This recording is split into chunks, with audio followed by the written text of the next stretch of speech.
Um, when it when I wrote the film, I thought of first, as a character as being a trans woman, and this is actually my third feature film. Although I did my first two movies before I transitioned, so right after I transitioned, it was really the aspect about her being a transgender woman that really felt close to my experience, and so that was the part that I focused on first, and then after that, being also an immigrant, a Filipino immigrant in the United States, that was, I think, another aspect of the character that made her more interesting and dynamic and more vibrant. So, and it was writing her as both a transgender immigrant that the story finally came together. Yeah. When I was writing the screenplay, I actually thought of playing the character even at the very beginning of the process. And it's not something that I think about in all the movies that I make. Like in my second feature, it was about nuns, and I didn't, play a part in that film.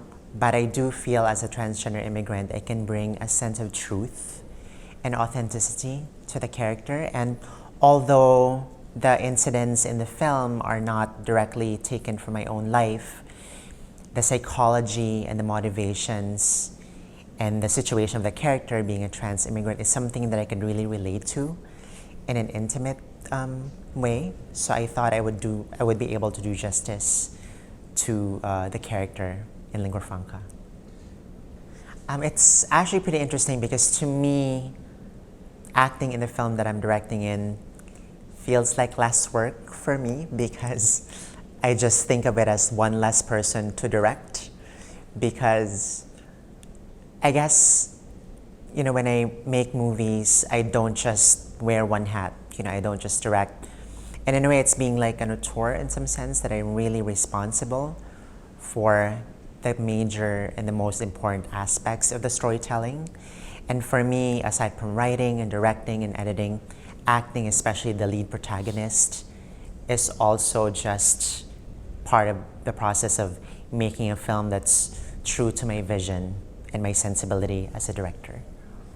That was the narrative choice I made just because I feel like her being a transgender immigrant in the current political situation and the climate that we have in the United States, these are the groups of people, immigrants and also the LGBTQ community that's still facing a lot of discrimination and prejudice, and I feel like it would not be truthful or fair to me to have a happy ending to the film. It's not a tragic ending either, but it is a hopeful and I think an optimistic one that speaks more to the resilience and the strength of these people to continue even, and persist despite a lot of opposition and a lot of struggle that they're facing. I think at different times in history, there are certain desires that are outlawed or frowned upon by societies and civilizations. And currently, for instance, a straight man, experiencing desire for and love for a transgender woman, for instance, is seen as, problematic. And also, I think the depiction of transgender women or transgender individuals in general is most of the time to objectify them. But what I think is remarkable or different in Lingua Franca is that this time I'm the one portraying the transgender woman having these desires, having these fantasies, and now she becomes the active agent in articulating and expressing this desire. And even though both of them, Alex and Olivia, experience their own resistance from the people that they're with. Like Olivia is afraid, for instance, that if Alex finds out that she's transgender, that he might become physically violent. And on the other hand, Alex, although he cares about Olivia, is concerned about what his peers and family, and people in his community might think, to know that he has been intimate with her and is in love with her.